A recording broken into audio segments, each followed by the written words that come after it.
Once upon a time, a miller and a donkey lived together in a mill.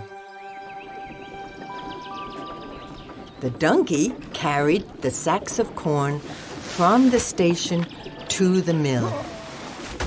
The miller ground the corn, and the donkey carried the sacks of flour from the mill back to the station. Day in and day out it was the same, and the donkey did his work happily without complaining. But when the donkey grew old and carrying the loads had become too much of an effort, the miller said to him, "Go and look for another place to stay, you old thing. You are no use to me anymore." And he chased the donkey away. Actually, this really suited the donkey, and he set off for Bremen because he had always wanted to go there and become a musician. So the donkey went on his way and cheerfully pranced along the road towards Bremen. After all, it wasn't far to Bremen, and the donkey saw everything there was to be seen along the way.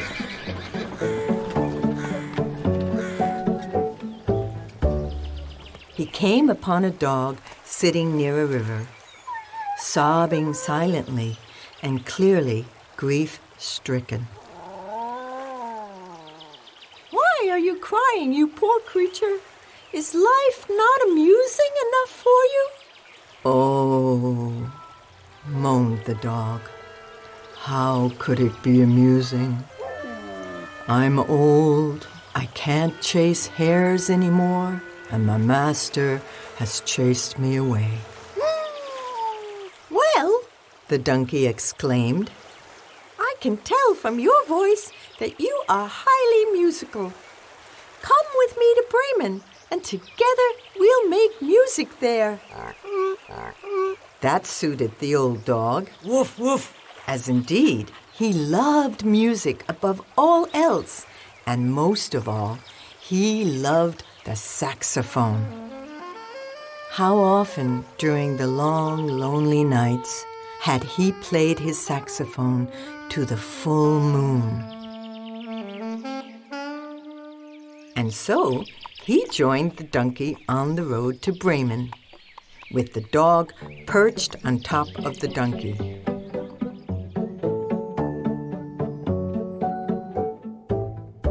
Soon, they came upon a cat sitting in the middle of the road, not looking too happy. "Oh dear, old Moggy, what's the matter with you? You look like 100 rainy days. What happened to you, you poor thing?" "Just because I no longer bring home any mice," the cat wailed. "My mistress has chased me away." "So what?" the donkey exclaimed. "Forget about your mistress. Come to Bremen with us. We're going to make music there, and you can sing, can't you?" "Oh, yes, like a canary, whenever the moon shines in the sky," the cat replied and started meowing. "Meow, meow, meow." "There you are," the donkey nodded. "That sounds like Brahms played on a violin." "The people of Bremen are very good at heart. They will reward us generously." And so the cat joined them on the road to Bremen. And just then they came across old rooster Gustl Hanneman, sitting on a gatepost crowing miserably. "Oh," the donkey exclaimed, "if you are in such a bad state, why not come with us to Bremen? We are musicians. You only have to squeal like a saw. Young people love that." So the rooster, too, joined them on the road to Bremen, making 4 in all. The donkey, hee-haw, hee-haw, the dog, Woof, woof. The cat, Meow. and the rooster flying above. Cock-a-doodle-doo! But eventually, darkness overtook them, and they had to look for a place to sleep. The donkey and the dog stayed under a tree.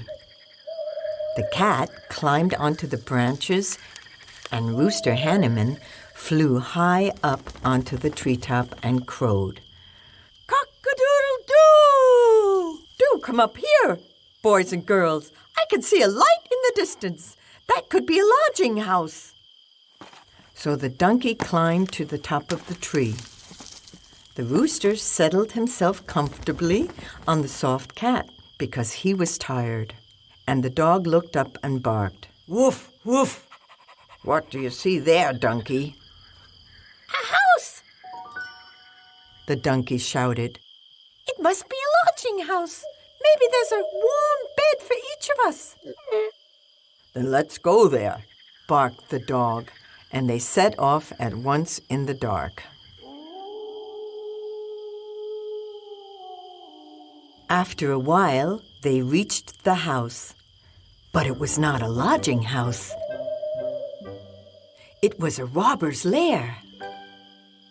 The windows were brightly lit as if it was Christmas, and inside the robbers were making a mighty din.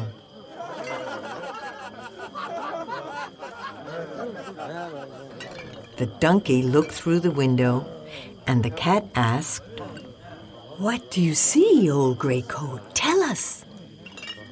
A richly laid table with the best food in the world, the donkey exclaimed. And a few robbers. And he climbed down the short ladder.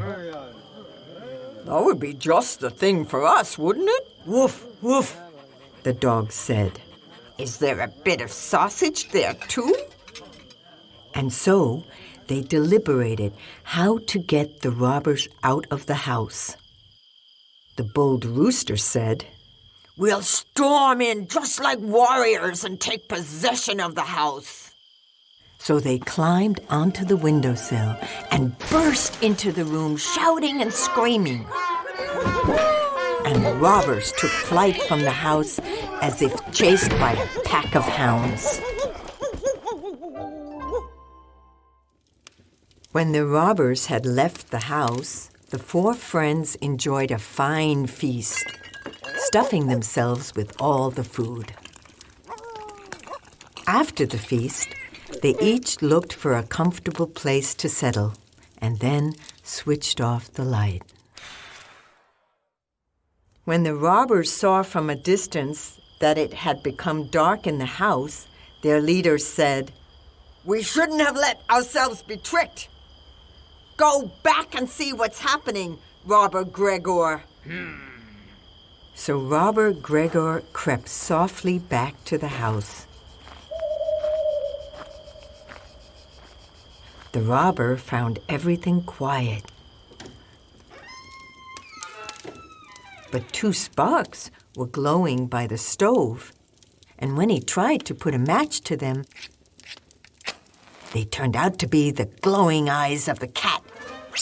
And it jumped in the robber's face like the devil Lucifer himself. The robber wanted to run from the house, but when he came past the sofa, the dog was lying there. It nipped him in the calves as if biting into a sausage, and the robber raced out of the door. First, he stumbled over a pitchfork. Then the donkey kicked him in the ass with his hind leg. The rooster shrieked from the roof, "Cock-a-doodle-doo!" And Robber Gregor ran like a hare back to his comrades. There he reported to the leader.